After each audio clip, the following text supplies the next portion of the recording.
Meus amigos, uma boa tarde a todos. Nós estamos um pouquinho assim, não estamos apressados, estamos no horário, porque aqui nós temos horário. Então, nós começamos às 12h30 e terminamos às 14 horas. Então, sabemos que tem algumas pessoas que virão ainda, mas nós vamos tentar cumprir o ritual. Eu queria, então, citar algumas pessoas, perdoe-me, não posso citar todos, mas todos aqui são ilustres, mas eu queria em nome do colega Dr. Antônio José Gonçalves, que é o atual presidente da Associação Paulista de Medicina, saudar a todos os convidados aqui presentes.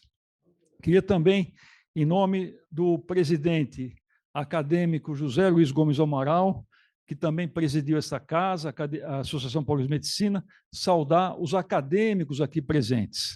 E queria citar algumas pessoas que estão aqui prestigiando essa reunião. O Dr. João Tomás Amaral, a Cristiane Carbone, que são, respectivamente, presidente e vice-presidente do Instituto Histórico e Geográfico de São Paulo, uma entidade que eu também me honro de participar. Estará aqui presente conosco também o Alexandre Fante Correia, que ele é presidente da Ordem dos Advogados do Brasil, seção Santo Amaro. Bem, saudar o acadêmico, o nosso confrade, o João Sampaio de Almeida Prado, que está representando a Regional Paulista e a brasileira, Associação Brasileira de Medicina Legal e Perícias Médicas. Então, a todos vocês, muito obrigado pela presença e agradeço, já falei para o nosso palestrante, que parte do sucesso dessa tertúlia, que temos vários advogados aqui também prestigiando, se deve ao teor do palestrante. O nosso palestrante é deveras famoso. Eu vou falar alguma coisa para que eu deixe mais a palavra a ele do que a mim. O doutor Celso Fernandes Campilongo, ele graduou-se na faculdade mais antiga, primeira ou segunda mais antiga do Brasil, que é aqui, da Universidade. E sabemos que tanto aqui de São Paulo quanto do Recife foram fundadas na mesma época. Ele resolveu fazer carreira universitária e aqui fez toda a sua carreira universitária, fez o mestrado, fez doutorado, livre docência e galgou a posição de professor titular. O professor Celso, ele também desenvolveu uma carreira universitária, digamos assim, paralela, sendo professor também da Faculdade de Direito da Pontifícia Universidade Católica de São Paulo. Ele foi vice-diretor da faculdade aqui em São Paulo e, atualmente, ele é o diretor da Faculdade de Direito da USP. Ele é coordenador geral da Enciclopédia Jurídica da PUC de São Paulo. Ele atua basicamente no ensino nas seguintes áreas: disciplina do direito, filosofia do direito, sociologia jurídica. Ele foi membro fundador do Centro de Estudos e Pesquisas de Direito Sanitário da USP. Ele foi conselheiro do Conselho Administrativo de Defesa Econômica, o CAD, famoso CAD, e também foi secretário executivo do Ministério da Justiça em 2002. Com essas palavras simples, mas de coração, eu tentei resumir aqui um pouquinho do professor Celso. O professor Celso, hoje, ele vai nos brindar a apresentação que seria Direito e Saúde na História da Faculdade.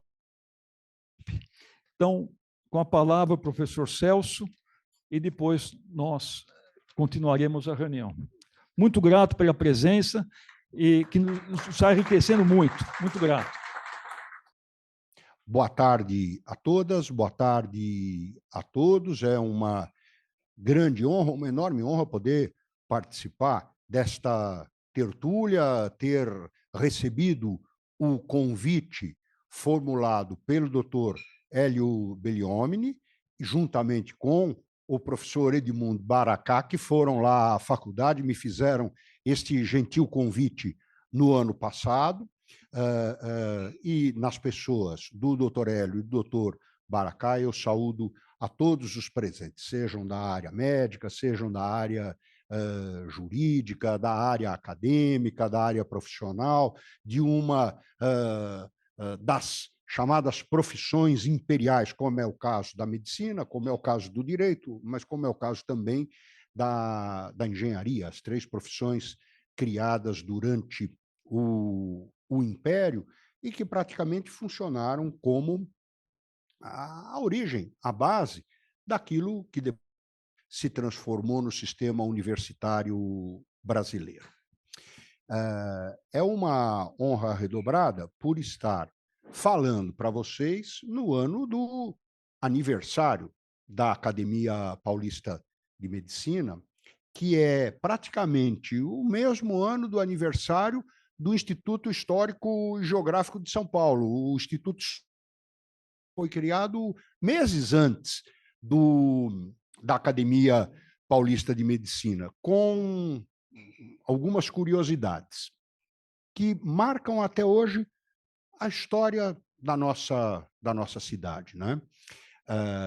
No século XIX, os dois únicos cursos de direito existentes no Brasil eram o da Faculdade de Direito de Olinda, depois transferido para o Recife, e o da Faculdade de Direito da USP, no Largo de São Francisco. Eram os dois únicos cursos existentes durante uma boa parte do século XIX. Só lá para o final do século XIX é que foram surgindo outras faculdades de direito. O professor Hélio ficou um pouco na dúvida, não sei se é a primeira ou a segunda faculdade de direito do Brasil, as duas foram criadas, tanto a de São Paulo quanto a de Olinda, foram criadas pelo mesmo ato do imperador Dom Pedro I, uma carta de lei do dia 11 de agosto de 1827, e a primeira aula na Faculdade de Direito do Largo de São Francisco ocorreu no dia 1º de março de 1828, um sábado. E por uma fortuna da faculdade, por uma coincidência, um jornalista de um dos poucos jornais disponíveis na cidade de São Paulo em 1828, fez a cobertura jornalística da primeira aula no Largo de São Francisco e publicou na edição do dia seguinte, na edição dominical do Jornal Paulistano. Então, nós temos prova documental, que do ponto de vista jurídico tem um valor extraordinário. Prova documental de que a nossa primeira aula ocorreu no dia 1º de março de 1828.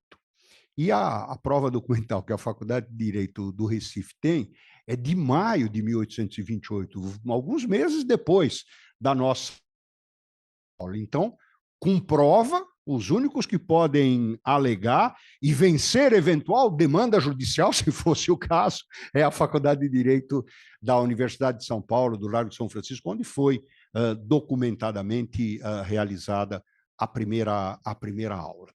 Bom, e durante todo esse período, e a história é comum para o Recife e para São Paulo, durante todo esse período, estas duas escolas elas se tornaram referências culturais para o país, mas principalmente para uma cidade, então, provinciana, pequena, como era a cidade de São Paulo. Então, a Faculdade de Direito era uma referência.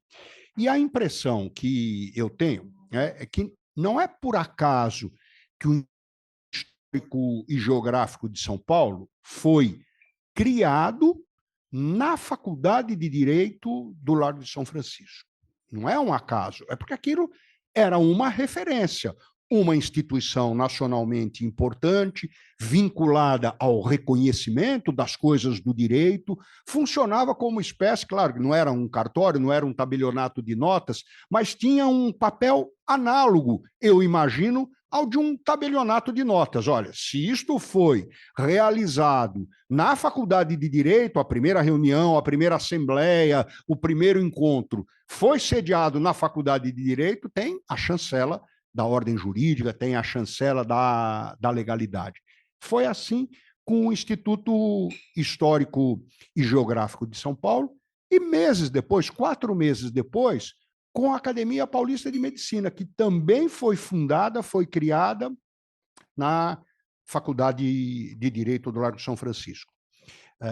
E também não é por acaso que a Faculdade de Direito do Largo São Francisco continua 200 anos, o Instituto Histórico Geográfico está distante, a sua sede, 40, 50 metros da Faculdade de Direito, não mais do que isso, e a Academia Paulista de Medicina, a no máximo 150 metros, 200 metros da Faculdade de Direito. Continuamos todos com esta relação de fraternidade, com esta relação de vizinhança. E não é apenas o caso do Instituto, não é apenas o caso da academia. Por exemplo, uma escola que funciona de todos, a mais vizinha da faculdade, uma escola como a Escola de Comércio da Fundação Antônio Álvares Penteado, que funciona ali a 10 metros da Faculdade de Direito, nosso vizinho muito próximo, né? E que, ao que tudo indica, processo de negociação em andamento, mas muito provavelmente o edifício da Fundação Álvares Penteado passará para a Faculdade de Direito da Universidade de São Paulo, passará para a Universidade de São Paulo e da Universidade de São Paulo para a Faculdade de Direito. Um prédio inaugurado em 1908, um prédio muito antigo e belíssimo, muito bem conservado no seu interior. Mas tem uma peculiaridade que une o Instituto, que une a academia e a faculdade, mas também une a escola de comércio. A Escola de Comércio também foi criada na Faculdade de Direito do Largo de São Francisco. E mais do que isso, enquanto o prédio da Escola de Comércio estava em construção, a Escola de Comércio funcionou dentro da Faculdade de Direito durante todo o período da sua construção. Durante os 5 anos da construção, a escola funcionou no interior da Faculdade de Direito. Assim como no Instituto Histórico Geográfico, muitos dos seus fundadores, dos primeiros membros, tinham vínculos com a faculdade, ou eram professores, ou eram antigos alunos da Faculdade de Direito, com a Escola de Comércio, mesma coisa. Os primeiros professores eram professores comuns na Faculdade de Direito e na Escola de Comércio. Claro, um pouquinho diferente é a relação com a medicina. Eu não estou falando de um curso de administração, de economia ou de direito que tem uma proximidade maior. Estou falando de um curso de medicina. Não duvido nem um pouco de que mesmo na academia, não fiz essa pesquisa, que mesmo na academia de medicina eu tenha bacharéis da faculdade, egressos da faculdade, mas menos provável que isto tenha acontecido. Bom, o que importa é que nós temos essa comum. Todos nós, seja a Escola de Comércio, seja o Instituto Histórico Geográfico, seja a Academia Paulista de Medicina, todos nós nascemos no mesmo lugar, no Largo de São Francisco, número 95. O único território, o único lugar, e esta é uma outra diferença histórica importante, né? Nós temos o registro num jornal de que a nossa primeira aula foi dada antes, mas temos uma outra vantagem. A Faculdade de Direito de Olinda, onde originalmente ela foi criada, deslocou-se, anos depois, para o Recife, tá? E funciona até hoje no Recife. Então, não fica o tempo inteiro, desde a sua fundação, no mesmo lugar.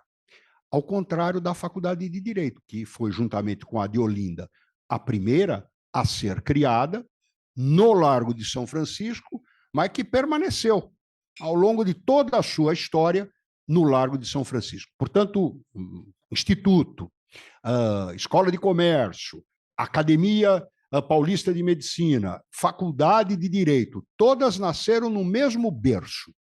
Um único terreno em todo o território nacional, no vasto, enorme território nacional, o único terreno brasileiro onde se ensina o direito há quase 200 anos. Então, para mim, é uma honra enorme passar tanto tempo da fundação da Academia Paulista de Medicina, estar aqui com vocês. Tá? Uma parte inicial a respeito desta história. Mas os vínculos entre a medicina e o direito no interior da Faculdade de Direito vão muito além deste momento inaugural, destas coincidências todas que criam uma relação de irmandade entre todos estes institutos. Na verdade, eu tenho, ao longo da história do ensino do direito no Brasil, e a partir de São Paulo, diversos momentos que marcam a proximidade entre a medicina e o direito. A gente poderia lembrar, por exemplo, a importância nos cursos jurídicos do ensino de medicina legal. Só por aí a gente vê a relevância, a presença antiga, desde o século XIX, se ensina medicina forense na Faculdade de Direito do Largo de São Francisco, o quanto estes vínculos são intensos. Mas eu diria que, como a medicina evoluiu de uma maneira extraordinária ao longo destes 2 séculos, praticamente, de quase 200 anos de existência da Faculdade de Direito, o direito também evoluiu bastante, de sorte que, no momento contemporâneo, claro que é muito relevante a medicina legal. Ainda no ano passado, alguns de vocês talvez tenham participado comigo deste evento. Teve um encontro na Faculdade de Medicina, era um encontro latino-americano de medicina legal, e me convidaram para participar deste evento. Alguns de vocês estiveram lá também. Isto mostra a continuidade destes vínculos com a medicina legal. Mas eu diria que, a partir do século XX, e a partir, especialmente, das constituições que incorporam os direitos econômicos e sociais, dentre eles o direito à saúde, a discussão ganhou um outro patamar. Não só por ser um patamar, mas pela relevância que os direitos econômicos e sociais ganharam ao longo dos últimos 100 anos, e, de modo especial, o direito à saúde. A Constituição de 1988, que é um marco importantíssimo nessa discussão, ela reconhece apenas um tipo de serviço em todo o texto constitucional. A Constituição de 88 faz várias referências aos serviços públicos, às políticas públicas. Mas em apenas um dispositivo, o legislador constituinte resolveu qualificar um serviço como sendo um serviço de relevância pública. É o único que recebe esta qualificação constitucional. E os serviços qualificados constitucionalmente, tipificados constitucionalmente como serviços de relevância pública, são os serviços de saúde. Não há nenhum outro serviço previsto constitucionalmente que receba esta qualificação. E, na minha maneira de ver, o legislador constituinte acertou. Ele fez muito bem de qualificar a saúde como um serviço de relevância pública. Porque da saúde depende, na verdade, o gozo, o exercício de praticamente todos os outros direitos. O que direito sobra se eu não tiver saúde? Se eu não puder exercê-los? Existe quase que uma relação hierárquica entre o direito à saúde e os demais direitos, porque é do direito à saúde que depende, por exemplo, a dignidade da pessoa humana. Tá?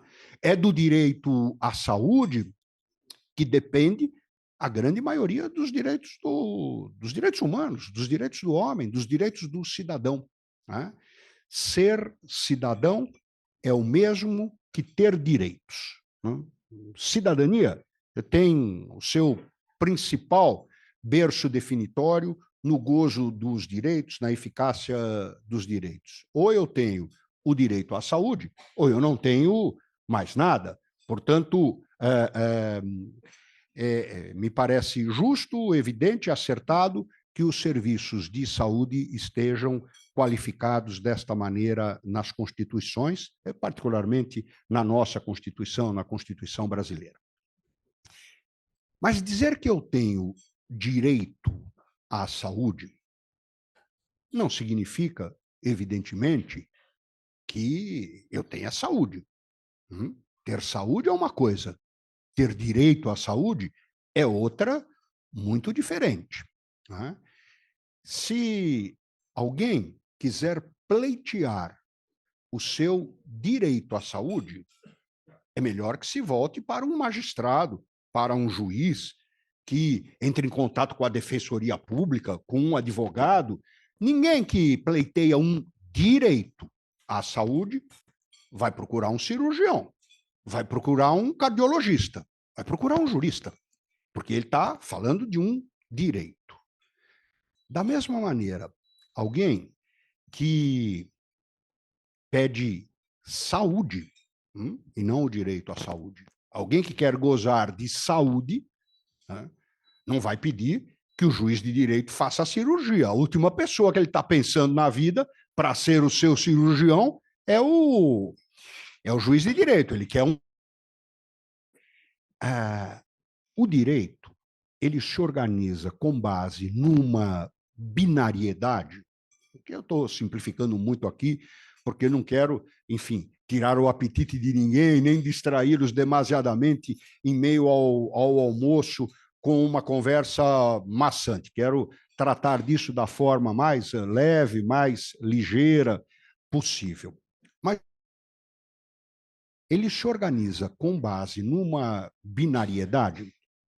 Nas condições do direito moderno, não é que sempre foi assim, o direito moderno opera com esta lógica, que é a binariedade que distingue entre aquilo que está em conformidade com o direito e aquilo que não está em conformidade com o direito, que está em desconformidade em relação ao direito. Nós poderíamos traduzir este binário conforme, não conforme ao direito, no binário legal e ilegal, lícito, ilícito, constitucional ou inconstitucional. Quando eu falo de direito à saúde, eu estou falando disto. É constitucional ou não? É lícito ou não? Está ou não em conformidade com o direito? É isso que os advogados vão pedir aos juízes quando estiverem tratando do direito à saúde.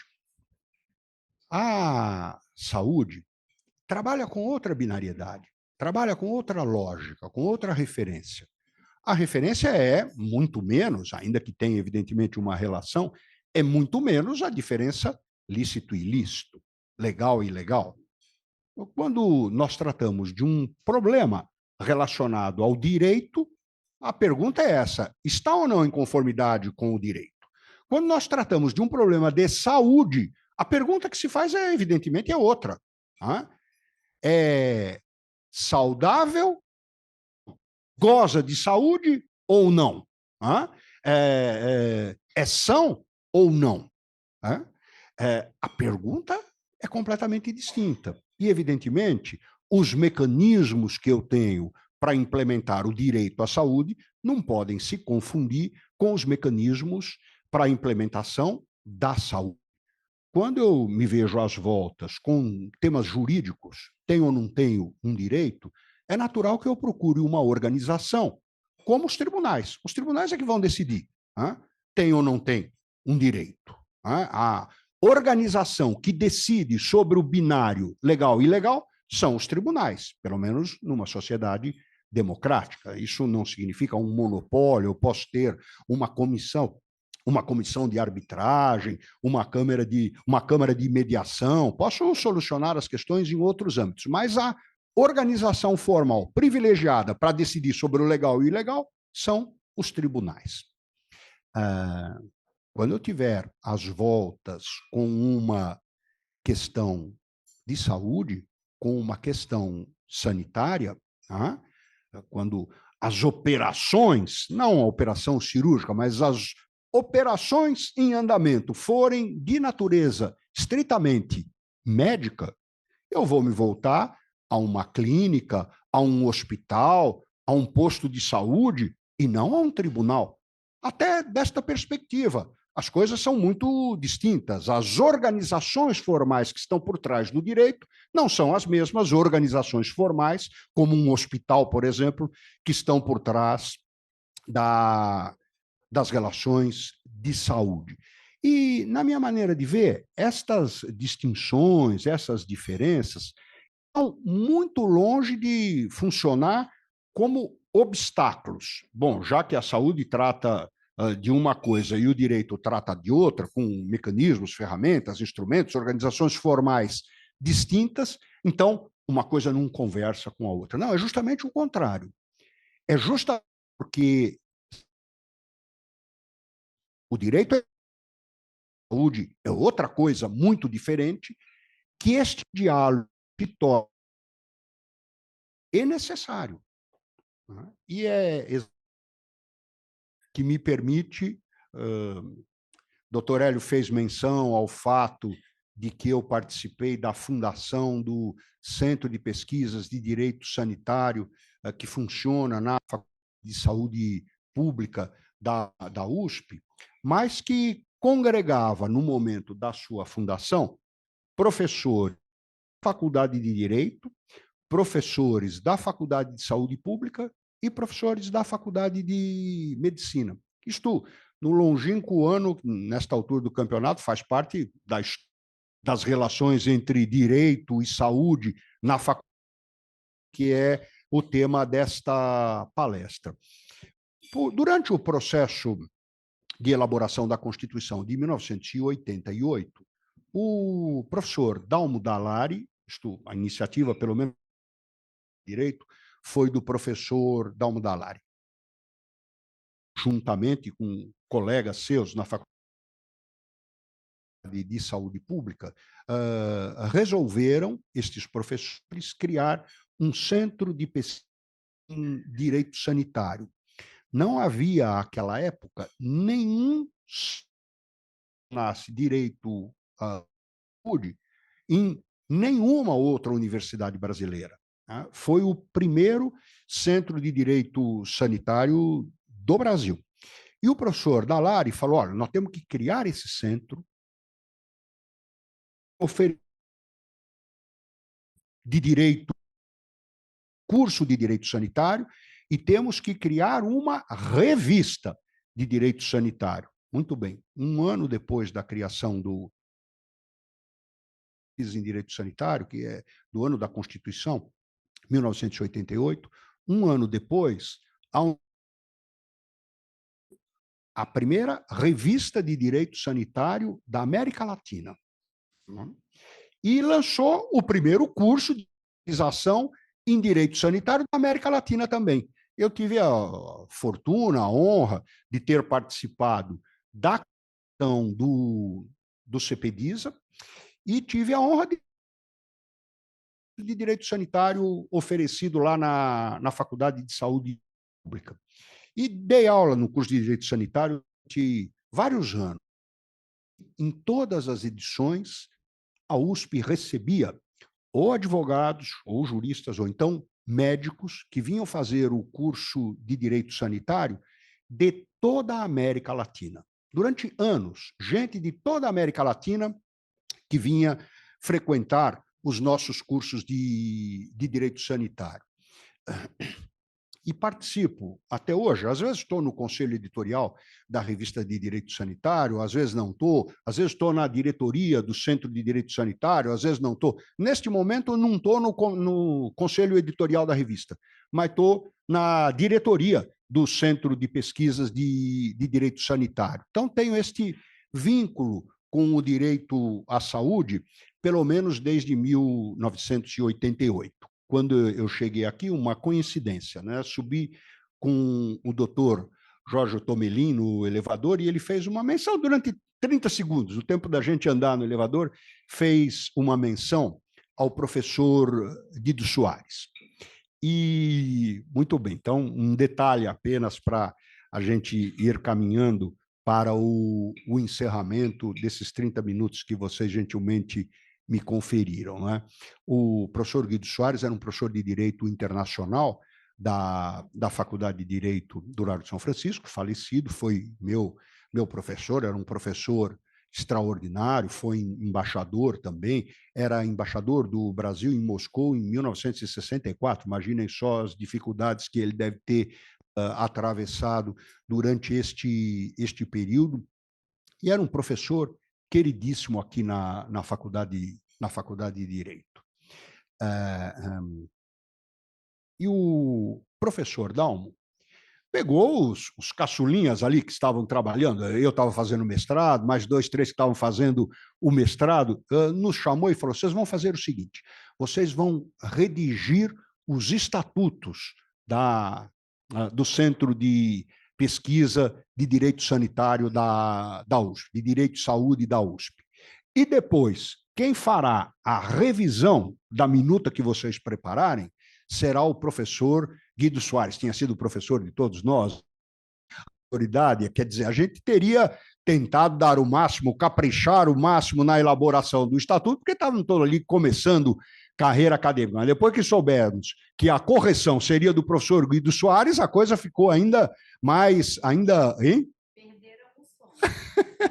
Perdemos o sono.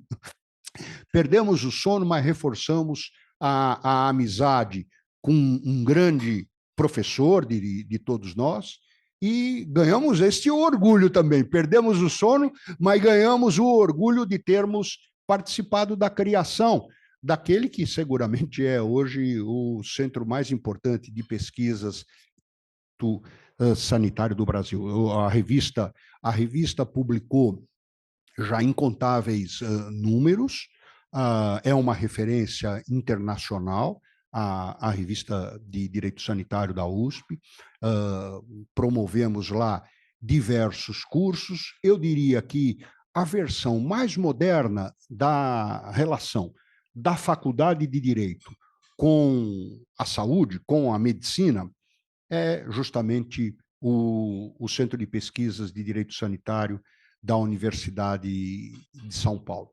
Essa é um pouquinho da história que poderia se desdobrar em vários outros aspectos, mas foi aquilo que me ocorreu contar aqui para vocês durante este almoço. Agradeço sensibilizado o convite do professor Hélio, do professor Baracá, para que pudéssemos estar aqui conversando com vocês e apresentando algumas ideias a respeito da relação entre direito e saúde. Muitíssimo obrigado a todos. Professor Celso, nós, em nome da academia, que agradecemos muito a sua presença e a sua participação conosco aqui. Por gentileza, sente-se aqui ao meu lado.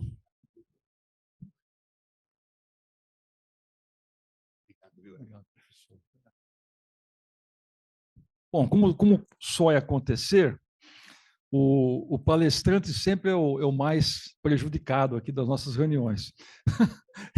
Ele, enquanto nós estamos degustando o almoço, ele está apresentando. E agora eu vou fazer alguns comentários e nesse tempo eu vou pedir que o pessoal do buffet sirva o professor aqui, senão ele vai achar que nós excluímos o nosso almoço aqui. Aliás, eu até agradeço também ao professor Celso, foi extremamente objetivo e rigoroso no horário aí. Como costuma acontecer, nesse intervalo, eu tento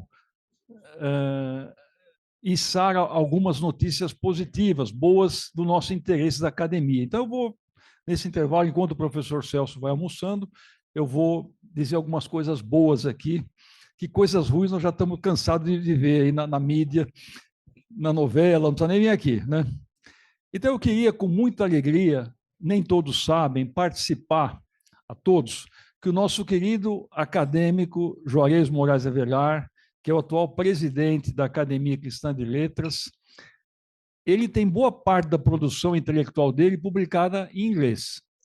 São tratados publicados em inglês. Ele tem um tratado que estava publicado em inglês chamado Aesthetical Facial Surgery.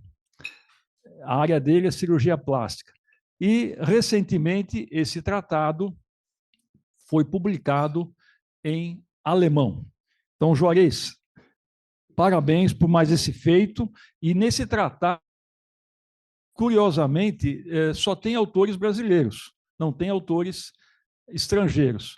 Então, ele divulga muito a especialidade dele, que é uma das que melhor se faz, acredito que no mundo, tem um conceito muito bom. E, não parando de fazer produção, esses dias saiu mais um tratado, ele como coeditor, de um outro livro chamado Body Contouring, que acabou de ser lançado também em inglês. Então, Juarez, parabéns por mais esse feito aí. Esse segundo aqui não está no site ainda, mas vai entrar no nosso site como notícia também. Bom, eu queria também, uma vez mais, divulgar a todos que já foi lançado o edital. Até o dia 8 de maio, nós lançamos um prêmio Academia de Medicina, em 2 categorias, médicos e acadêmicos. Então, até o dia 8 de maio, nós estaremos recebendo trabalhos para concorrer a esse prêmio. Então, existe um edital, esse edital já está no site.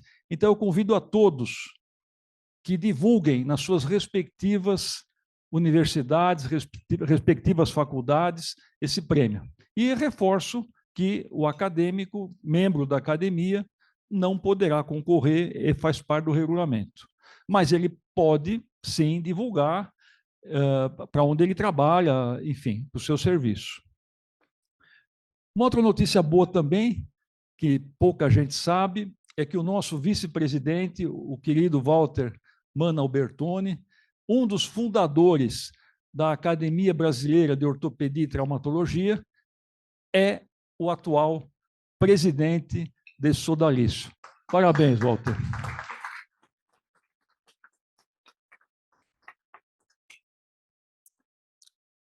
Mais uma outra notícia. Como vocês estão sabendo, os acadêmicos, foi lançado um edital há umas 3 semanas, ou 4, que nós teremos concurso para preenchimento de mais 4 vagas. Como nem todos sabem, a renovação nas academias, regra geral, acontecem por falecimento de um membro mais antigo.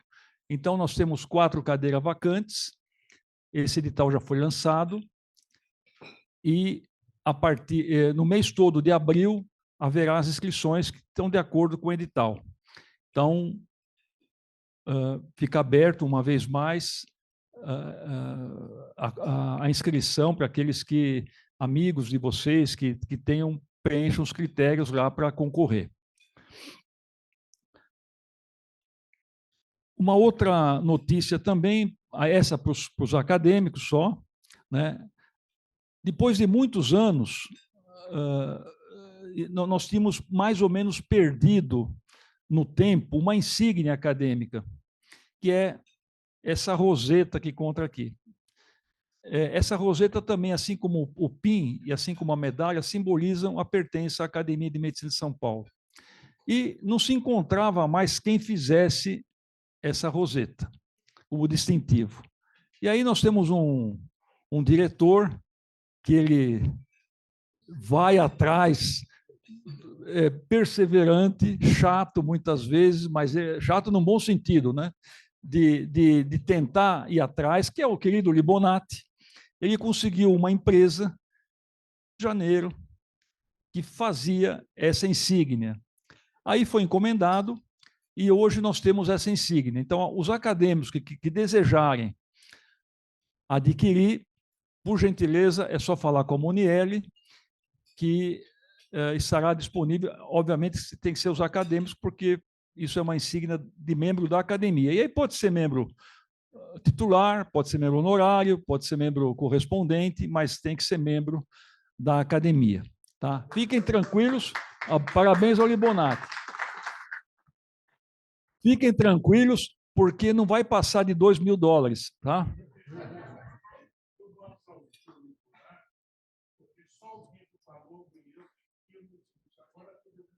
Todo mundo pode ter, mas eu estou brincando, é um preço simbólico para exatamente ajudar a custear aí. Bom, outra notícia também alegre, né, é que a academia foi convidada, foi honrada em participar da mesa de honra da nova diretoria do Colégio Brasileiro de Cirurgiões, regional, ou melhor, capítulo de São Paulo, como eles chamam. E, curiosamente, essa entidade, uma sede, em frente à nossa sede aqui nesse prédio, no mesmo andar, no 6º andar. E lá estivemos, no Hotel Tivoli, representando a academia. Tem também que outros acadêmicos estiveram presentes. Então, tiveram também o Ramiro Coleone Neto, o Gaspar de Jesus Lopes Filho, o Sérgio Bortolari Libonati, a esposa do Sérgio, que é também acadêmica, Solange Teixeira Libonati, ao Renato Andretto, que é um colega que eu não vejo há muitos anos, eu vi nessa posse, ao Florisval Meinão, que já presidia essa casa também, a Associação Paulista de Medicina, e ao Paulo Kassab, que é membro também da nossa academia. Então, agradeço também a todos eles pela presença nesse evento aí.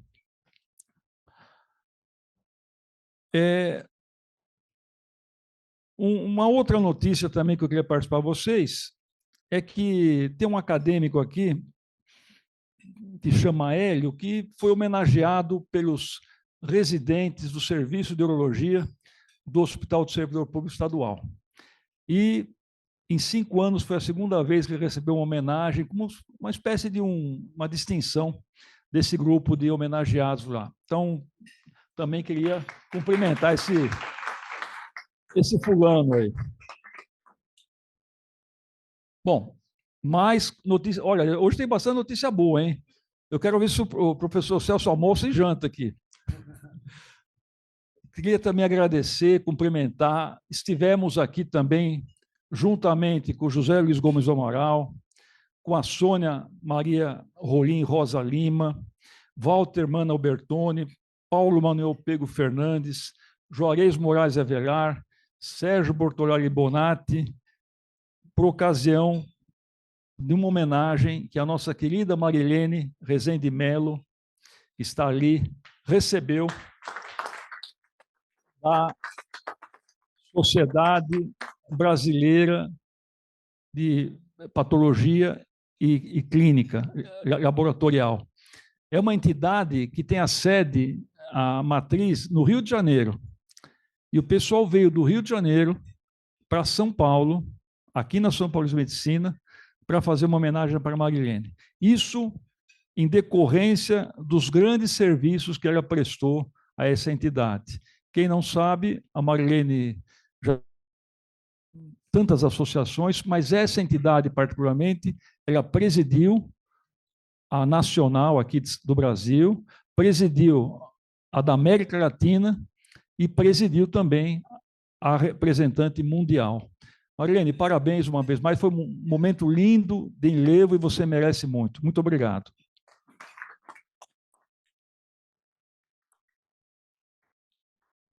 Queria, uma vez mais, uma notícia boa, agradecer ao nosso querido José Luiz Gomes do Amaral. A nossa academia ela foi honrada também em participar da posse da nova diretoria da Academia Nacional de Medicina. que ocorreu no dia 7 de março, agora passado. E eu pedi para o José Luiz Gomes Amaral, como membro daquela entidade também, a representar a nossa academia. Então, eu quero agradecer ao José Luiz por ter representado a nossa academia, e foi uma ocasião também inusitada, porque foi a primeira vez, também em quase 200 anos, que a faculdade aqui de Direito é de 27. A do Rio de Janeiro, não de Direito, mas a Academia Nacional de Medicina é de 29. Em quase 200 anos, a primeira vez que tomou posse uma mulher na presidência dessa entidade, doutora Eliette Busquela. Parabéns, Luiz. Obrigado, viu? Obrigado. Queria também, em nome de todas as mulheres que estão aqui presentes, saudá-las pelo pelo ano todo da mulher. Não é só dia 8 de março, mas é o ano todo. Em casa, pelo menos, é o ano todo. Então, parabéns a vocês, né, que estão cada vez mais representativas. E vou dizer uma coisa até curiosa. Eu participo sou médico de um hospital universitário, de ensino, digamos assim, que é o Hospital do Servidor, e a minha área, como a área também do Sidney, do Pompeu, é uma área que tradicionalmente não tinha mulher. Assim como também na ortopedia, tradicionalmente não tinha mulher. E de alguns anos para cá, como está tendo mais mulheres formandas do que homens, elas estão invadindo todas as áreas. Esse ano, nós temos mais mulheres na residência de urologia, que é tradicionalmente dominada por homens, foi tradicionalmente por homens, preenchida por mulheres. Então, realmente, está invertendo o paradigma da mulher. A mulher está assumindo tudo, depois nós vamos ter que pedir ordem para... Talvez até uma ordem jurídica, né, para ter representação. Então, parabéns também às mulheres por mais essa conquista aí. Bom, eu queria, agora para terminar, e aqui realmente é muito importante, eu queria, assim, publicamente, agradecer ao professor Celso por tudo que ele já nos fez, não somente por esta tertúlia, mas também pela maneira extremamente gentil, educada, atenciosa, acolhedora, que nos recebeu, eu e o Baracá, que lá tivemos por 2 vezes. E por que nós fomos lá conversar com o professor Celso? Nós somos basicamente por um motivo. Quando nós assumimos a direção aqui da academia, juntamente com os diretores, eu propus à diretoria, eu sempre pensei, eu na minha vida eu sempre penso no fim. E o fim desse mandato, curiosamente, vai coincidir com os 130 anos de história da nossa academia. Ainda nós somos adolescentes, 130 anos para uma entidade não é para qualquer uma também que passa 130 anos sem ter solução de continuidade. Então, nós fomos, Baracá e eu, lá representando a diretoria, pedi ao doutor Celso, ou propor a ele o seguinte: professor, nós vamos morar 130 anos em 2025 e seríamos muito honrados se nós pudéssemos voltar às origens. Quais são as nossas origens? Na verdade, a nossa academia não foi fundada na Faculdade de Direito. A nossa academia foi fundada num jantar, na época, no dia 7 de março. Existia um clube aqui na cidade chamado Clube Germânia, e foi servido um banquete que também foi registrado no estado de São Paulo, na época era a província de São Paulo, o jornal, e foi registrado nesse banquete. Muito bem, aí foi a fundação.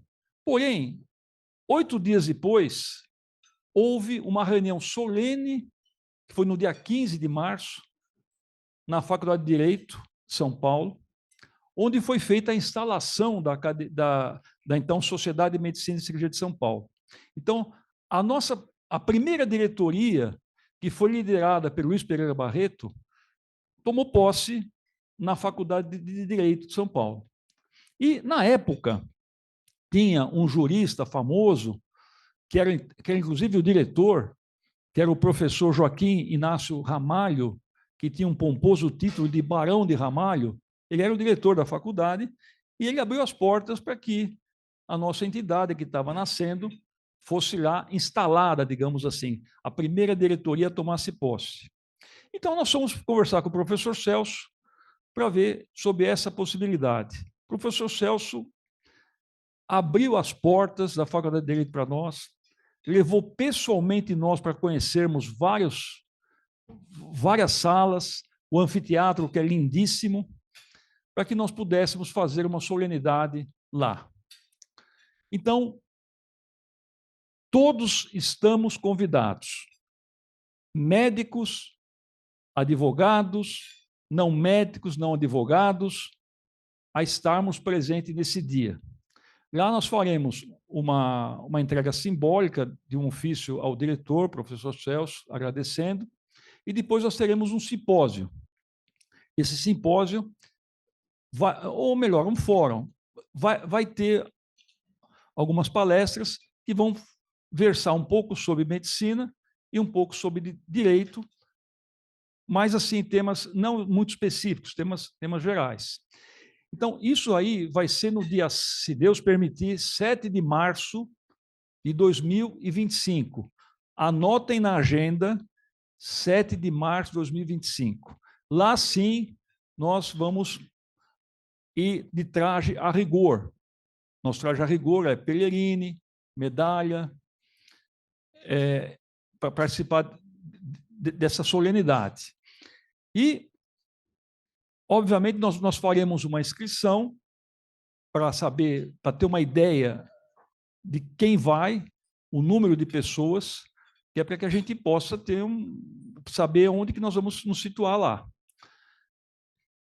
E depois pretendemos fazer um coquetel, alguma coisa parecida, com aqueles que estiverem presentes. Então, nós precisamos dimensionar os que vão lá. E já avisamos que esse coquetel não vai ser que nem aqui, com bebida alcoólica, porque não pode servir bebida alcoólica dentro da faculdade. Então, já estou avisando, hein? O professor Celso já pegou na minha orelha, aqui na do Baracá. O pessoal não pode servir bebida alcoólica. Então, já estou avisando que vai ter um suquinho de cenoura lá, de abóbora, alguma coisa nesse sentido. Mas eu queria falar para vocês que nesse dia eu já estou contatando uma comissão grande para nos receber lá.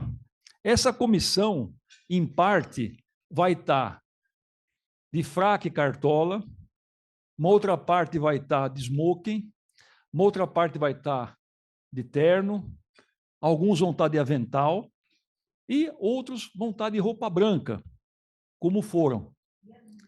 As mulheres, como quiserem, de preferência de roupa.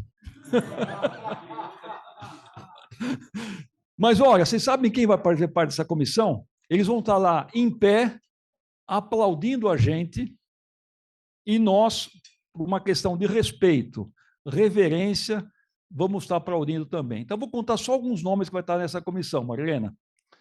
Um tal de Luiz Pereira Barreto, Franco da Rocha, Rubião Meira, Vital Brasil, Arnaldo Vieira de Carvalho, Emílio Ribas, Raul Briquet, Clemente Ferreira, Antônio Carini, Walter Seng, Geraldo de Paula Souza, Alfonso Bovero, Marie Renault, Carlos Chagas, Antônio Prudente, Marie Curie, Prêmio Nobel, Egas Muniz, Prêmio Nobel, Pirajá da Silva, Flamínio Fávero, Ernesto Souza Campos, Rezende Pueste, Celestino Burru, Enjô Rasvampré, Antônio Cândido Camargo, Penido Burnier, Otávio de Carvalho, Ovídio Pires de Campos, Antônio Pacheco Silva, Antônio de Almeida Prado, Franklin de Moura Campos, Jairo Ramos, Benedito Montenegro, Carmen Escobar Pires, Alexandre Fleming, Prêmio Nobel, Alípio Correa Neto, Edmundo Vasconcelos, Renato Locke, Carlos da Silva Lacaz, Walter Maffei, Domingos Delácio, Dante Pazanese, Gil Soares Bairão, Euríclides Jesus Erbini, Mota Pacheco, Dália Elias Cutarte, Domingos Delácio, Jerônimo de Campos Freire, Gilberto Menezes de Góes, Nelson Rodrigues Neto, Rocha Brito, Adibes Domingos Jatene e Celso Luiz Matosinho França, dentre centenas de outros. Tenho certeza que esse pessoal todo vai estar alegre por ver em nós a continuação do que eles plantaram ao longo de 130 anos. E nós estaremos lá, batendo palma para eles, reverenciando tudo que eles fizeram e foram, porque esses nomes e dezenas de outros nomes são parte da história da medicina paulista e brasileira, e alguns até mundial. Então, marquem aí, dia 7 de março, é uma sexta-feira, será uma sexta-feira, na parte da manhã, provavelmente será das 9 até a meio-dia ou 1 da tarde, o simpósio, e nós teremos uma reunião com o professor, a diretoria terá uma reunião privada com o professor Celso, meia hora antes. Então, marquem na agenda e fiquem atentos, porque será uma honra muito grande poder participar desse evento que vai ser único, né? E estaremos revivendo aquilo que os nossos antecessores viveram há 130 anos atrás. Então, marquem agora, como o professor Celso já degustou a alimentação, eu vou passar a palavra àqueles que querem fazer comentários, perguntas, na ordem da sequência, e vou pedir, mais uma vez, encarecidamente, nós estamos em muitas pessoas aqui presentes, então que sejam objetivos nos comentários ou nas perguntas, a fim de que maior número de pessoas possam participar, porque temos um horário para findar a reunião. E o pessoal, eu agradeço, inclusive, o pessoal que está online lá, presente, que também podem, eventualmente, fazer colocações e perguntas também. Agradeço muito pela interação aí. Eu já vi que aqueles que alguém quer se manifestar, por favor?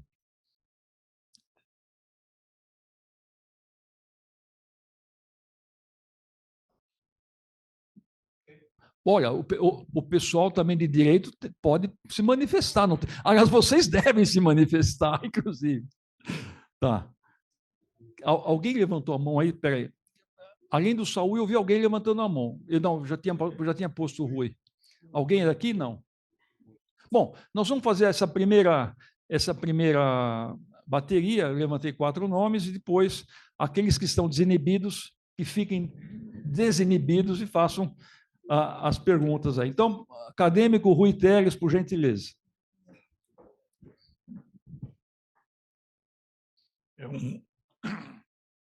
É um agradecimento, professor Celso, porque eu sou filho, sou irmão e sou pai de ex-estudantes da São Francisco.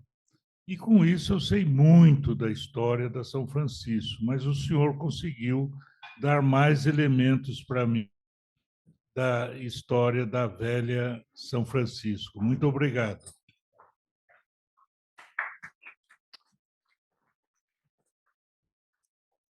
Querido acadêmico João Sampaio de Almeida Prado, por favor.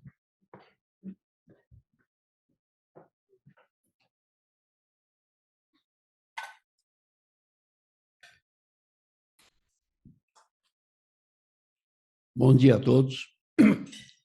Em primeiro lugar, eu gostaria de agradecer, em meu nome e em nome do professor José Josefran, que eu estou representando neste evento, a aula que o professor Celso nos deu. Muito importante. Eu tenho trabalhado muito e me dedicado muito à formação de novos peritos, tá? Inclusive, já estou com uma jornada marcada para maio, 29, 30 e 31, consequência da criação da Associação Brasileira das Ligas Acadêmicas, que ocorreu no congresso, que foi citado pelo professor. Gostaria de dizer o seguinte: a atividade pericial é muito diferente da atividade clínica. E nós temos um problema muito sério com a formação de bons peritos, porque muitas vezes o clínico é escolhido como um perito improvisado e ele não sabe muito bem se posicionar. Eu costumo, em 2 das minhas aulas, eu tenho umas 20 já tradicionais, eu cito exatamente o seguinte, que quando eu sou perito do juiz, o meu paciente é a sociedade. Quando eu sou assistente técnico, também é a sociedade. Eu passo a ter como paciente a instituição quando eu sou perito da instituição. Isso está de acordo, inclusive, com a normativa do Conselho Federal de Medicina, quando ele institui os documentos médicos e ele institui a hierarquia, dizendo que a hierarquia é o seguinte: atestado médico, acima do atestado médico, a opinião do médico da instituição, e acima do médico da instituição, a opinião do perito. Então, essa minha definição eu considero importante para a gente tentar trabalhar na criação de peritos que realmente tenham noção do que estão fazendo, e gostaria de ouvir a opinião do professor Celso a respeito disso. Claro que nós podemos burilar, e eu gostaria muito se me ajudassem a aprimorar a minha comunicação nesse sentido. É isso que eu tinha a dizer. Um grande abraço. Muito obrigado, professor. Obrigado. Obrigado, Almeida Prato. Agora, ao lado ali, o acadêmico Antônio Carlos Lima Pompeu, por gentileza.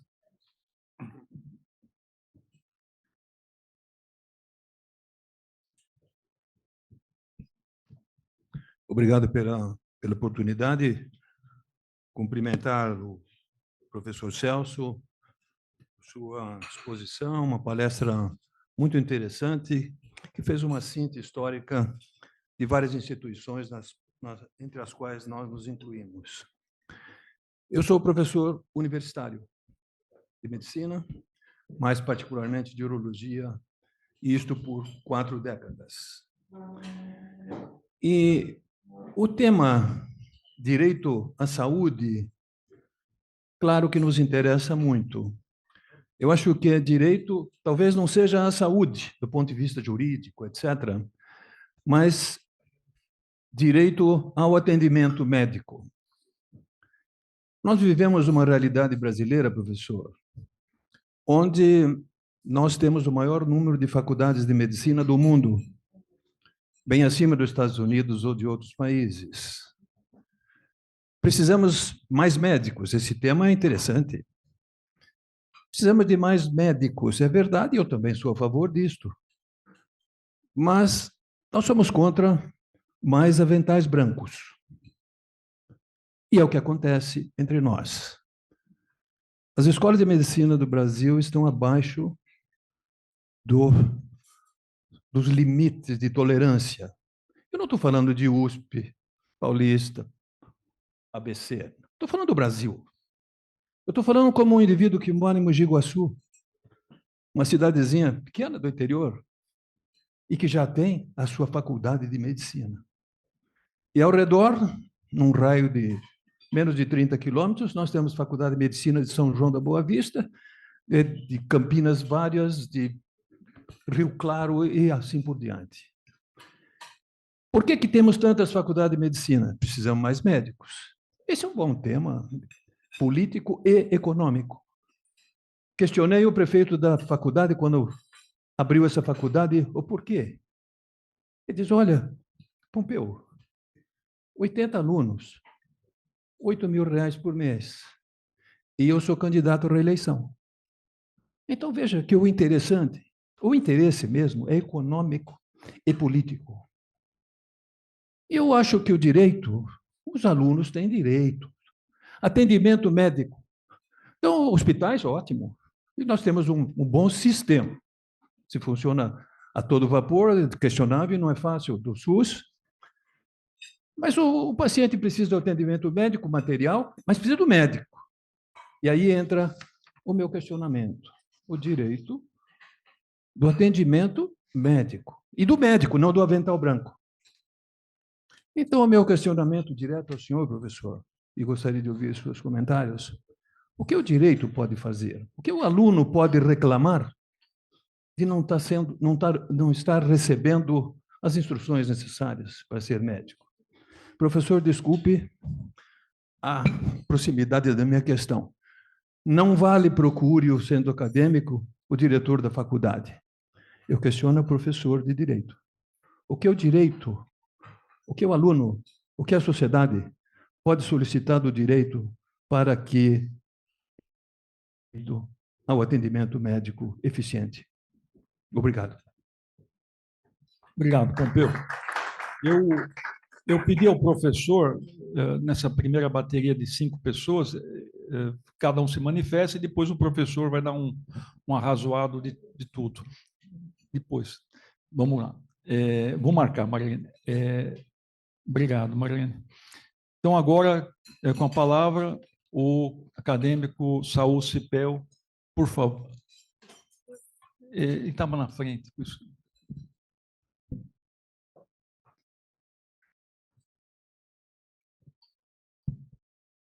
Professor Celso, eu gostaria de destacar assim a clareza dos seus informes, com vários dos conceitos mesmo relacionados a cada uma das áreas que o direito ocupa nesse grupo de atenção à questão médica, à questão da saúde. Eu tenho uma questão, me parece simples, talvez eu não tenha entendido, embora a sua clareza. Qual é a diferença entre o direito à saúde e o direito sanitário?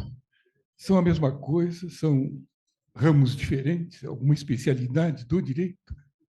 Porque já havia o direito à saúde, e aí foi criado o curso, a formação em direito do sanitarismo. Né?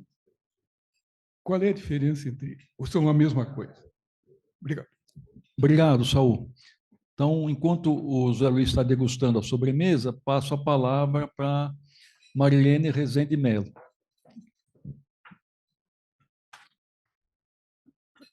Obrigada, Hélio. Doutor Celso, meu filho fez a faculdade de Direito na São Francisco, e quando ele se formou, ele falou, eu quero ser juiz. Eu falei, tudo bem. Aí eu levei, acho que era na Consolação, tinha um mar de jovens de terno e gravata para concorrer a ser juiz. Ele pegou o 4º lugar. E aí ele tem trabalhado muito, conseguiu 2 coisas importantes. Agora ele é juiz da infância e adolescência em São Caetano. E ele conseguiu 2 coisas importantes. Uma que quando os jovens numa escola brigam, se machucam, eles não são levados para abrigo. E sim, ele trouxe isso da Nova Zelândia. Os pais se reúnem, fazem uma comissão, discutem qual seria uma pena, resolvem a pena e mandam o que eles resolveram para um juiz homologar. E assim, os jovens têm uma chance de melhorar ficando na escola mesmo. A outra coisa que é mais recente, há uns 2, 3 anos, ele tem muitos casos de crianças estupradas. E aí é um problema. Toda vez que a criança vai para o médico, vai para o consultório, ela tem que narrar o que aconteceu com ela. Então, ele conseguiu uma lei que essas crianças não vão ficar na sala do juiz. Elas ficarão numa sala ao lado, com uma psicóloga, com um ursinho na mão, e aí eles mandarão a pergunta para a psicóloga. Pergunta, tá. Ela pergunta e responde e passa a resposta para os juízes. Ela fica ilesa. Isso foi conseguido aqui em... Eduardo Rezende Mello, não sei se o senhor conhece. Era de São Caetano. Quer dizer, ele mora em São Paulo, mas ele vai até São Caetano no fórum, vai legislar lá e julgar os casos, né?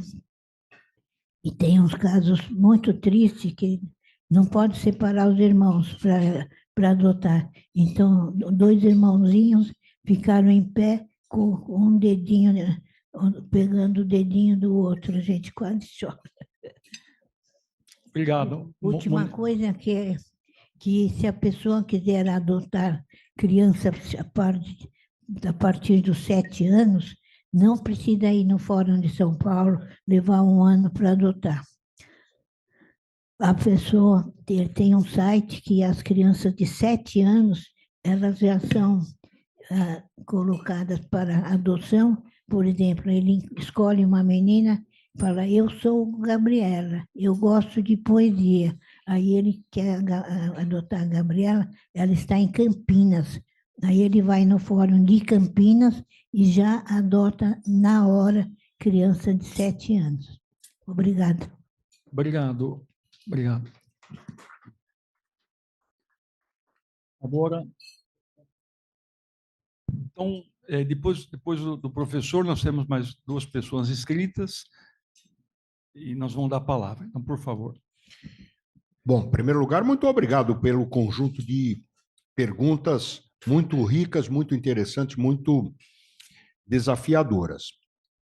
Eu fiz aqui as minhas anotações, e a primeira das perguntas era a pergunta do Dr. João Almeida Prado sobre a formação do perito, como deve atuar o perito, como deve atuar o assistente técnico das partes, né?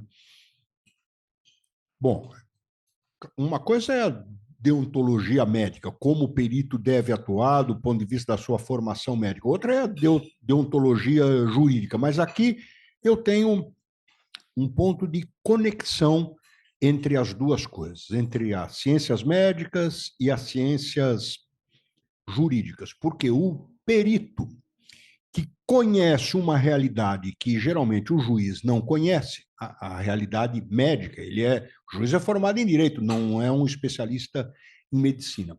Então, é preciso que o perito médico traduza em termos, digamos, palatáveis, inteligíveis ao juiz, qual é o problema.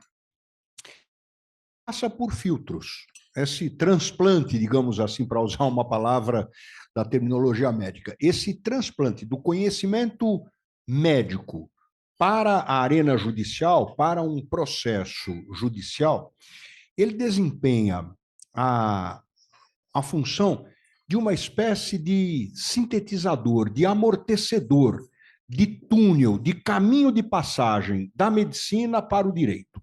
Significa que a prova pericial não basta, não precisa estar revestida única e exclusivamente, ainda que isto seja o fundamental, da técnica científica, da técnica médica adequada. Isso também precisa passar por um tipo de filtragem que diz respeito à admissibilidade jurídica daquela prova. Porque, por mais competente que seja do ponto de vista científico, pode aceitar aquele laudo pericial ou aquele laudo do assistente técnico. Possivelmente, o caso mais famoso da jurisprudência recente da Suprema Corte Americana sobre a prova pericial não se refere especificamente sobre a prova pericial médica, mas sobre a prova pericial em geral, e é visto como uma espécie de decálogo a respeito dessa matéria, que não é a matéria da minha especialidade. Eu não sou professor de direito probatório, não sou professor de direito processual, mas o nome do caso é caso Daubert. O caso Daubert é muito conhecido porque o caso Daubert oferece um decálogo, um roteiro, um memento do que o juiz deve observar no momento em que ele recebe a prova pericial. Muito bem. Acho que este decálogo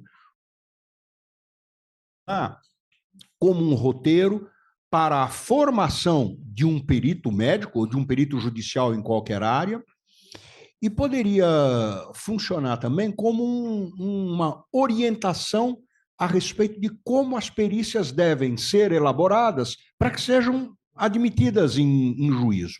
Por exemplo, o Decálogo tem lá várias regras de admissibilidade da prova científica em juízo, da prova científica de qualquer área. Mas digamos, por exemplo, que eu tenha na medicina, né, um conjunto de elementos que são reconhecidos pela comunidade acadêmica, que os professores todos concordam com aquela tese, uma tese consolidada, estabilizada, objeto de vários estudos, testada cientificamente, aprovada academicamente. Isto é uma coisa, isso tem um peso. Outra coisa, por mais criativo que possa ser, né, é aquele perito ou aquele cientista de qualquer área que resolve inventar uma teoria que não foi testada por ninguém, que ninguém da universidade conhece, que os pares não puderam avaliar a sua cientificidade. O juiz pode, nutrido de grande simpatia por este perito criativo que inventa uma teoria ali para aquele caso específico, ele pode confiar numa prova desse tipo? Muito provavelmente não. Ele deve se valer daquilo que está estabilizado pelo conhecimento científico. Enfim, o caso Daubert funciona como um parâmetro para a prova científica em várias áreas do direito, não apenas no direito médico. O professor Hélio mencionou que eu fui conselheiro do CAD durante um período, isso é verdade, de 2000 a 2002 eu fui conselheiro do CAD, o caso Daubert é muito conhecido, muito forte no direito da concorrência, no direito antitruste, e o CAD possui uma resolução orientando os peritos, a perícia no caso do CAD é perícia econômica, geralmente, orientando os peritos como eles devem se comportar para elaborar um laudo, uma perícia econômica, uma análise econômica do mercado.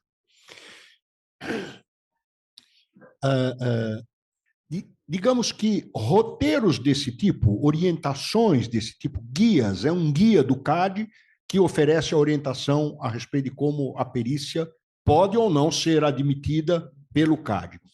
Coisas desse tipo poderiam ocorrer em diversas outras áreas específicas. E por que não? Pode ser que seja ignorância minha, repito, não sou especialista nessa matéria.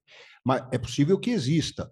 Ou dos órgãos de controle e regulação das profissões médicas, orientações parecidas a respeito, ou das associações de peritos, de como o perito deve elaborar na área médica um laudo pericial, ou como assistente técnico das partes, como isso passa pelo crivo da admissibilidade judicial. Assim, comentários que me ocorreram enquanto essa pergunta era formulada. Doutor Pompeu faz uma pergunta a respeito do atendimento médico.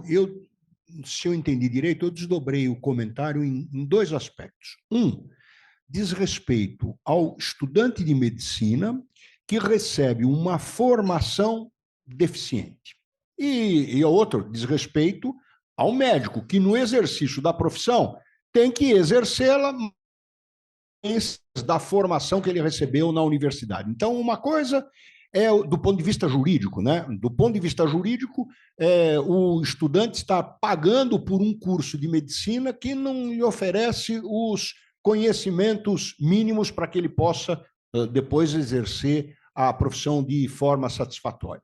E depois, num segundo momento, já formado em medicina, são os desdobramentos que envolvem, inclusive, responsabilidade civil, que, em alguns casos, não deveria ser apenas do profissional, mas também da escola que o formou de maneira deficiente. Com relação ao ensino, o que o estudante está recebendo da universidade, em alguns casos, claro que a relação de ensino não pode ser equiparada a uma relação de consumo. O estudante não é consumidor, como eu consumo um copo de vinho ou uma refeição. Tá? O estudante mantém uma relação com a academia, com a universidade, com o ensino, que não é exclusivamente uma relação de consumo, é infinitamente mais do que isso. Envolve o conhecimento, o aprendizado, um diploma que efetivamente o habilite para o exercício de uma atividade profissional, mas em alguns casos, eu posso dizer isso com relação ao ensino jurídico, não sei como é exatamente no ensino médio. Em alguns casos, o caso é de aplicação do Código de Defesa do Consumidor, porque existe um esbulho ao consumidor desse prestador de serviço. A formação jurídica é tão deficiente, é tão sofrível, que, para que se tenha uma ideia, o paralelo com os cursos de medicina, eu não me sinto habilitado a fazer. Mas o exame de ordem, que é o exame que credencia o bacharel em direito ao exercício da advocacia, ele recebe, em média, 90% de reprovação no Brasil. 90% de reprovação.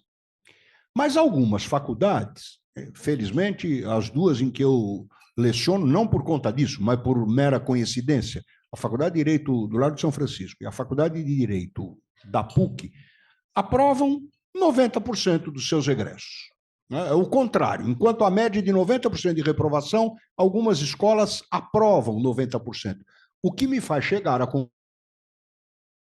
faculdades de direito pelo Brasil afora tem a capacidade extraordinária de reprovar todo mundo. Para dar esta média, eles não conseguem aprovar ninguém no exame de ordem. Claro que é um problema. É um problema na formação do jurista e é um problema depois para o exercício das profissões.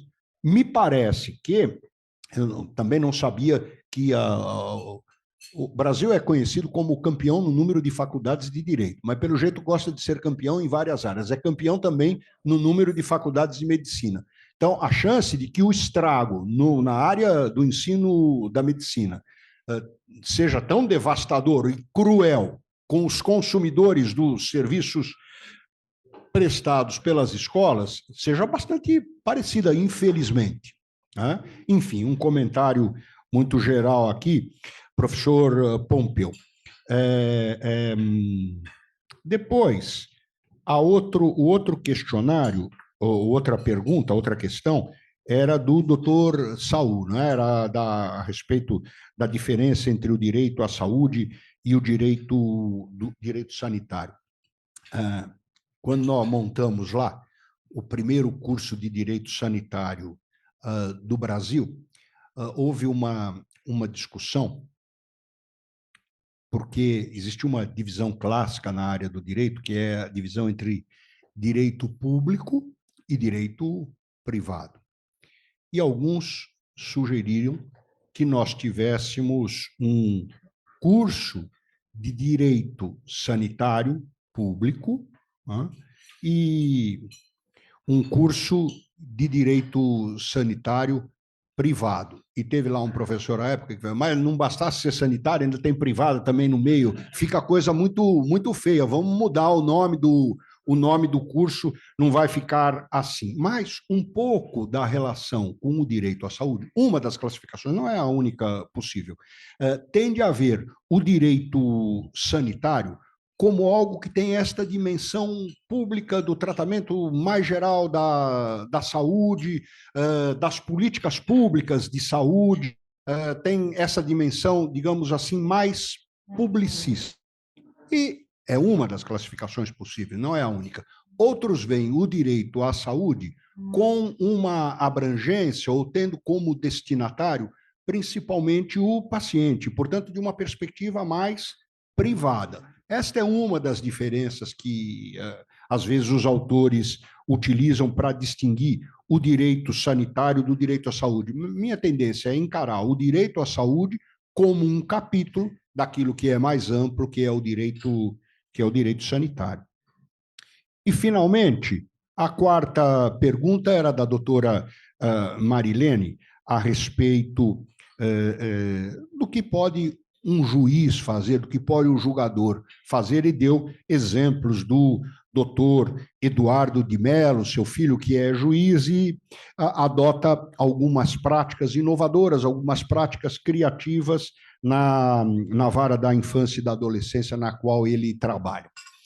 Aqui eu vou me valer de a minha matéria no curso de graduação é teoria do direito, né? Teoria do direito, teoria jurídica, né? E tem um clássico da teoria do direito, que é um sujeito chamado Hans Kelsen, que ele dizia o seguinte, que as normas jurídicas, as regras de direito, oferecem a moldura, como a moldura de um quadro. As regras jurídicas oferecem a moldura. Alguns interpretaram isto como se isto fosse uma amarra, juiz tivesse que ficar adestrito à moldura e não pudesse dar um passo para fora ou um passo para dentro da moldura. Mas o próprio Kelsen, numa palestra, ele diz o seguinte, olha, eu só disse que a norma jurídica oferece a moldura. Eu não disse que a norma jurídica pinta a tela, pinta o quadro. Doutora Cristiane sabe muito bem a diferença entre a moldura e o quadro. O quadro não é pintado sem uma boa margem de criatividade do pintor. O Kelsen estava dizendo a mesma coisa em relação ao juiz. A norma jurídica oferece a moldura. Cabe ao juiz, assim como ao pintor, como ao artista, preencher a tela com a criatividade judicial.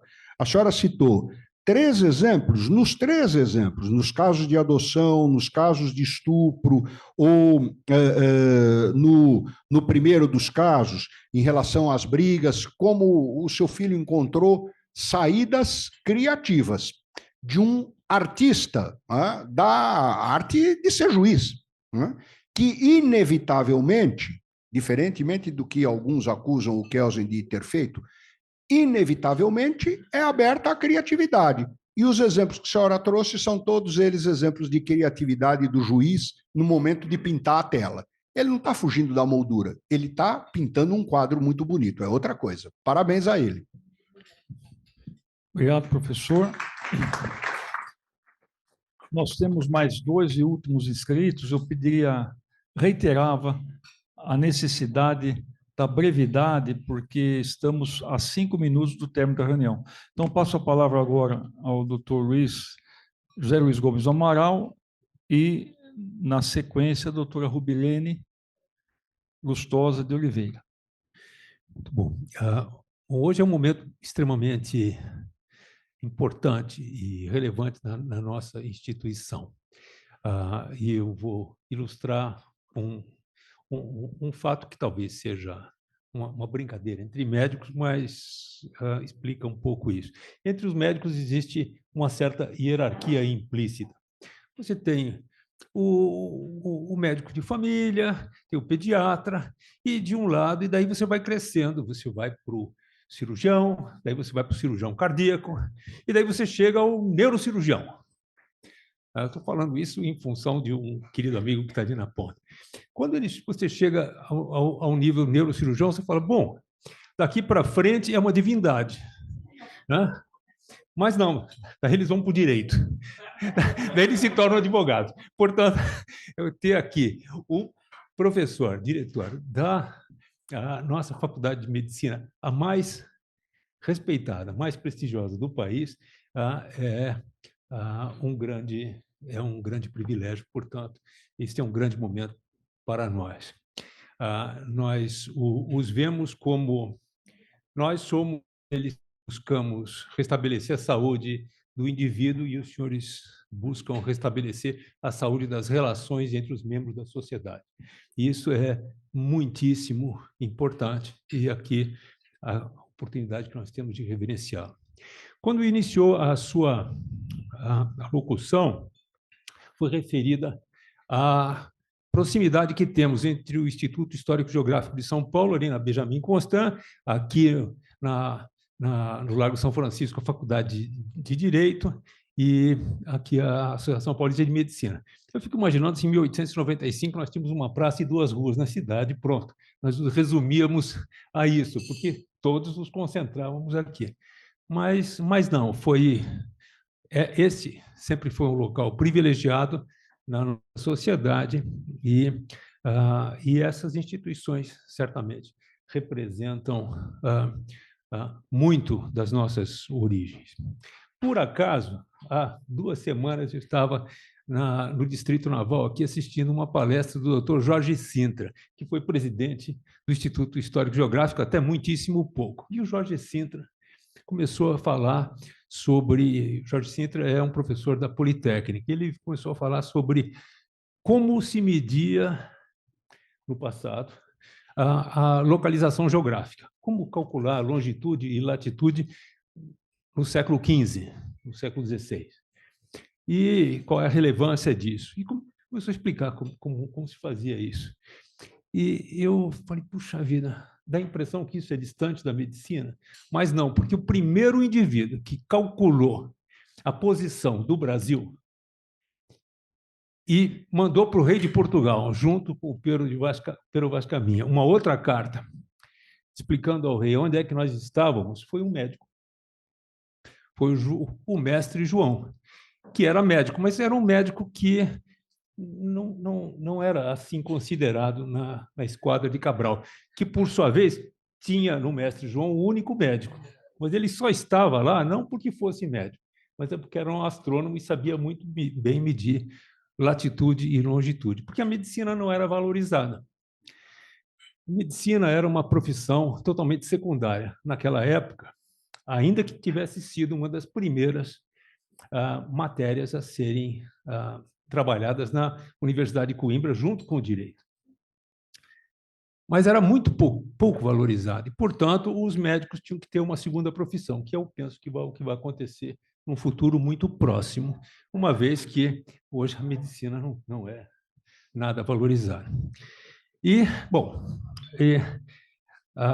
com todas essas faculdades que o Dr. Pompeu colocou, eu lhe faria algumas perguntas sobre valorização da medicina e, quem sabe, caminhos. Será que, se nós tivéssemos um exame de ordem, ainda que não fosse um exame impeditivo do exercício profissional, o que eu lamentaria muito, mas nós não temos nem o exame e nem o impedimento do exercício profissional àqueles considerados ineptos por um exame desse tipo. Mas se nós tivéssemos um exame desse tipo, como tivemos no CREMESP há pouco tempo, até pouco tempo, e uma faculdade mostrasse que 90% dos seus egressos são ineptos, eles teriam possibilidade de êxito, caso buscassem se ressarcir junto a essas faculdades do prejuízo imenso que eles tiveram de 6 anos de uma má formação. Nós sabemos que a R$10.000 por mês você paga tranquilamente algo como uns R$800.000 para concluir o curso de medicina, fora os 6 anos perdidos e os prejuízos morais. Haveria alguma chance de acionar essas faculdades de medicina em busca de uma indenização ou não? Esta é uma dúvida. A segunda dúvida é: que caminho nós podemos trilhar para conseguir que haja um mínimo de valorização profissional? Toda vez que um médico se levanta buscando protestar contra uma remuneração de R$10 a consulta, o que é comum, eu estou falando R$10 uma consulta médica, ele se mobiliza nessa direção, o CAD, então voltando ao CAD, e eu, nos anos 2000, eu estava na Associação Médica Brasileira e nós devemos ter, eu não me lembro mais de alguns contatos lá no CAD. E realmente é algo muito complicado. O que nós podemos fazer? Se os meios não nos permitem obter fins que imagino que sejam fins legítimos, que é uma adequada valorização profissional. E, finalmente, há pouco tempo, nós estivemos trabalhando junto à Secretaria de Saúde para a definição de indicações de medicações a serem oferecidas pelo sistema de saúde. Depois de trabalhar um ano, e aqui tem o Dr. Cipel, que é um neurologista que trabalhou junto conosco nisso, temos o Dr. Álvaro Atala ali no vídeo, que, por meio da Cochrane, nos ajudou a encontrar evidências. Nós encontramos 3 indicações para administrar um determinado medicamento no SUS. E daí nós vamos olhar a judicialização que está sobre esse mesmo produto. Menos de 10% das decisões judiciais em torno desse produto correspondem às indicações que nós encontramos, a Cochrane, a Associação Médica Brasileira e a Academia Brasileira de Neurologia. Então, por decisão judicial, nós temos milhares de pessoas que recebem uma medicação para a qual elas não há qualquer indicação, pelo contrário, pode haver um grande prejuízo. Como contornar essa situação? Então, essas são esses exemplos são alguns, além do fato da perspectiva aterrorizante, que é o fechamento de todos os manicômios judiciários e o encaminhamento de todos esses lá internados para a saúde pública, para os ambulatórios do Sistema Único de Saúde.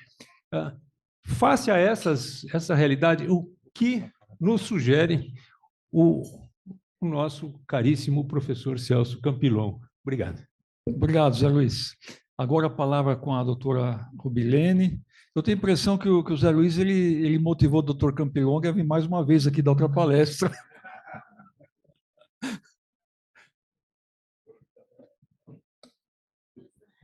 Boa tarde. Obrigada pela oportunidade de estar aqui mais uma vez, visto que é a segunda vez a convite da doutora. É uma honra estar aqui, principalmente ouvindo o professor Celso. Eu sou advogada, especialista em direito médico, e eu sou estudiosa do direito sanitário. Professor, o senhor, tenho 2 mini perguntas. Mas eu sou muito direta e objetiva. O senhor falou que somos campeões em cursos de direito médico e da saúde. Nós, os advogados, somos só bacharel ao concluir o curso e para virarmos advogados, nós temos que nos submeter a um exame de ordem em 2 fases, primeira e segunda fase, só posteriormente nós adquirimos o direito de exercer a advocacia. O senhor não acha que para barrar tantos cursos de medicina que estão tendo no país afora e que é um desafio para a comunidade, bem como para a sociedade médica, né? O conselho não consegue fiscalizar tudo isso? O senhor não acha que os médicos se submeterem a um exame de prova de título para tentar diminuir um pouco disso, visto que a judicialização aumentou muito, de fato, e aumentou muito em demandas dos profissionais com o erro médico. A outra é uma curiosidade, eu não me atentei na sua fala inicial, o senhor disse que em algum período da história já se falava em direito médico. Eu gostaria de saber só em que período já se usavam essa nomenclatura, visto que eu nunca consegui descobrir em nenhum dos meus estudos. E, no mais, muito obrigada e prazer em conhecê-lo pessoalmente. Bom, antes de passar para os seus para nós terminarmos a reunião, convidar a todos que no próximo mês, na tertúlia do dia 10 de abril, teremos a palestra Ensino da Ética Médica e da Bioética na Graduação em Medicina. Quem vai discorrer sobre esse assunto é o nosso acadêmico Francisco Clóvis Constantino, que além de professor também, ele já teve uma grande passagem no Conselho Geral de Medicina. Professor Celso, por favor. Bom, novamente, perguntas muito provocativas, perguntas muito interessantes. De algum modo, o início da pergunta do doutor José Luiz está conectado ao final, a uma parte da pergunta da doutora Rubilene, que faz uma comparação entre o exame de ordem e, eventualmente, a conveniência de aplicação do exame de ordem para as faculdades de medicina, né? Acho que o exame de ordem ele tem vantagens e desvantagens da perspectiva do ensino jurídico. É diferente da perspectiva que pode ter a ordem dos advogados, é diferente da perspectiva que possam ter os advogados. As faculdades de direito, claro que elas têm uma preocupação em formar profissionais que possam advogar, ser juízes, promotores. Ela é uma escola com uma vocação profissionalizante. A Ordem dos Advogados ia fazer a comparação com as faculdades de medicina ou a representação profissional dos médicos, não é algo assim tão difícil. A Ordem tem uma outra preocupação, é uma preocupação relacionada ao mercado de trabalho para advogados. São preocupações completamente distintas. Não podem as faculdades de direito orientar o ensino jurídico pautadas exclusivamente pelas exigências da Ordem dos Advogados, ou do Conselho Superior da Magistratura, ou do CNJ, ou do Ministério Público. Evidente que não, porque o direito engloba muito mais coisa do que a perspectiva do juiz, do advogado ou do promotor. Agora, a Ordem costuma ter sobre o ensino jurídico um peso e uma influência na regulação do ensino jurídico que me parece perigosa. Perigosa no sentido de que as faculdades de direito não podem se curvar exclusivamente a esta perspectiva. Muito provavelmente, com os cursos de medicina, aconteça algo análogo. Os médicos têm uma preocupação com o mercado de trabalho. As faculdades de medicina têm uma preocupação, a educação médica, uma preocupação que seguramente, sem eu ser um especialista nisto, é muito mais ampla do que aquela do mercado de trabalho médico. Bom, este é um primeiro comentário, né? Mais um pouco da pergunta que Então, precisa tomar cuidado, o peso da OAB ou o peso das organizações médicas na condução do ensino em cada uma das áreas tem que ser tomado com muita cautela. Vinculado a isto, havia a pergunta, vinculada a essa questão do exame para os médicos, a pergunta do professor José Luiz, relacionada à valorização profissional dos médicos. Claro que esta valorização profissional, ela passa muito pelo tipo de formação que teve o médico, pelo tipo de faculdade que foi oferecida ao estudante de medicina. Nós estamos fazendo na faculdade de Direito, podia até ter explorado isso nesta relação entre o direito e a medicina, o direito e a saúde. Nós estamos copiando com adaptações algo que acontece na Faculdade de Medicina da USP, que é a criação, eles criaram lá na Faculdade de Medicina, isso tem mais de 20 anos, um centro chamado CEDEM, Centro de Estudos sobre o Desenvolvimento do Ensino Médico. É um centro sobre o ensino da medicina, transversal, envolve todas as áreas da medicina. Este CEDEM, ele é vinculado à diretoria da Faculdade de Medicina. E ele teve tanto crescimento nos últimos 20 anos que até mesmo cargo de professor titular na Faculdade de Medicina foi atribuído ao CEDEM. Vem gente do Brasil inteiro para fazer pós-graduação na Faculdade de Medicina, mas quer trabalhar junto ao CEDEM. Eu já tive a oportunidade de visitar o CEDEM em mais de uma ocasião, né? E o trabalho que eles fazem lá para aprimoramento do ensino médico, para a formação dos professores, para suporte à atividade didática, para a criação de salas e de ambientes especializados na formação do médico, enfim, um trabalho que eu fiquei, nas 2 ocasiões que estive lá, fiquei muitíssimo bem impressionado. O ensino jurídico é muito diferente do ensino médico, mas nós não temos algo parecido na Faculdade de Direito com o CEDEM. E daí, é claro, com as adaptações mais do que óbvias e necessárias que nós devemos fazer para a Faculdade de Direito, a nossa ideia é replicar aqui na Faculdade de Direito, inclusive no prédio novo, que a partir do ano que vem a Universidade de São Paulo terá e a Faculdade de Direito utilizará aqui na antiga Escola de Comércio da Fundação Álvares Penteado, nós temos uma ideia de criar lá o CEJUD, é o nome provisório do nosso Centro de Estudos e Desenvolvimento sobre o Ensino Jurídico. Por que eu acho isso?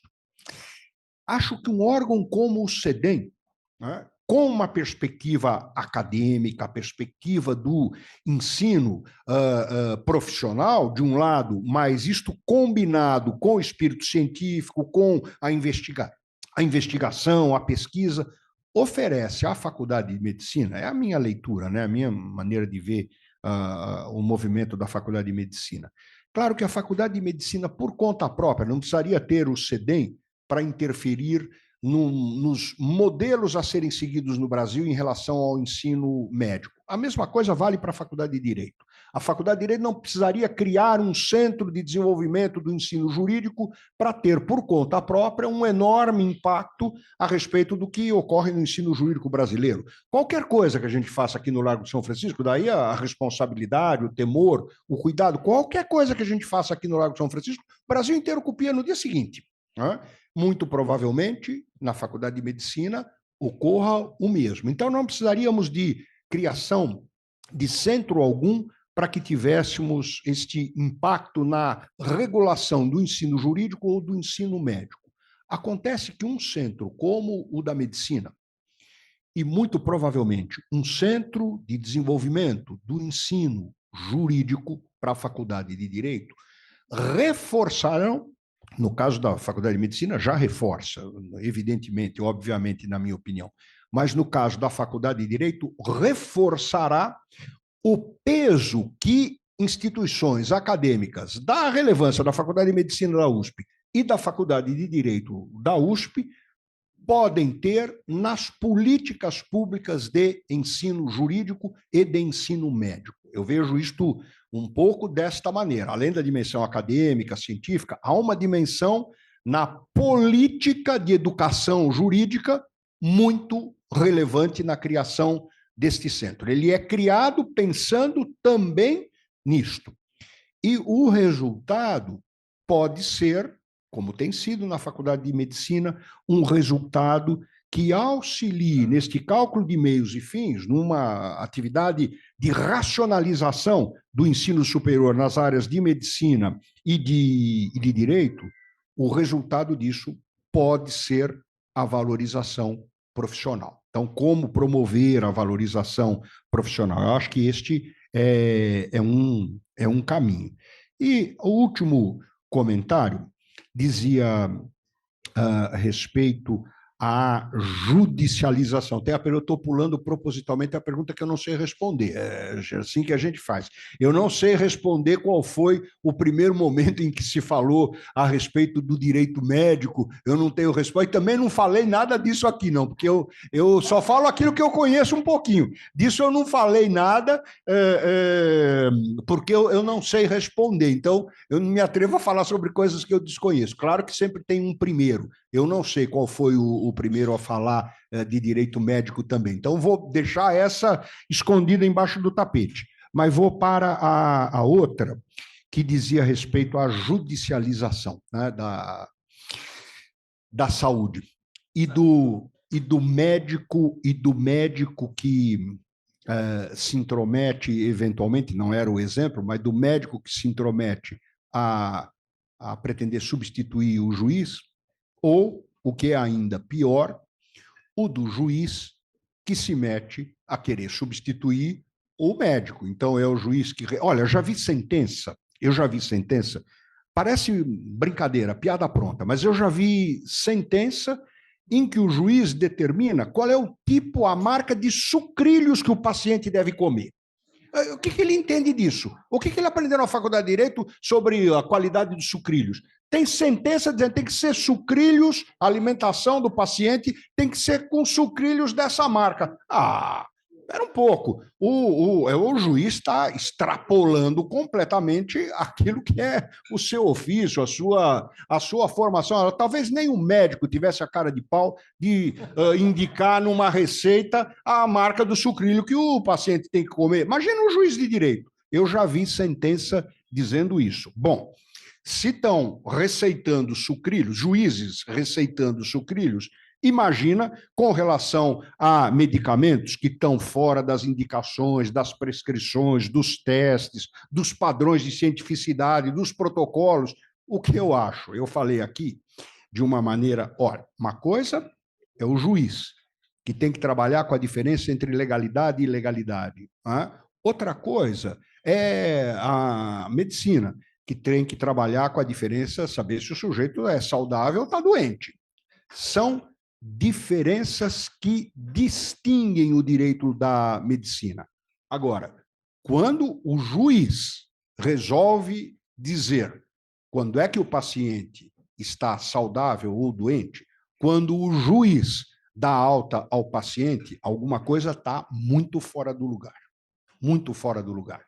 Aí é querer mesmo inventar no juiz, ver no juiz um Deus acima do neurocirurgião. Não vai dar certo.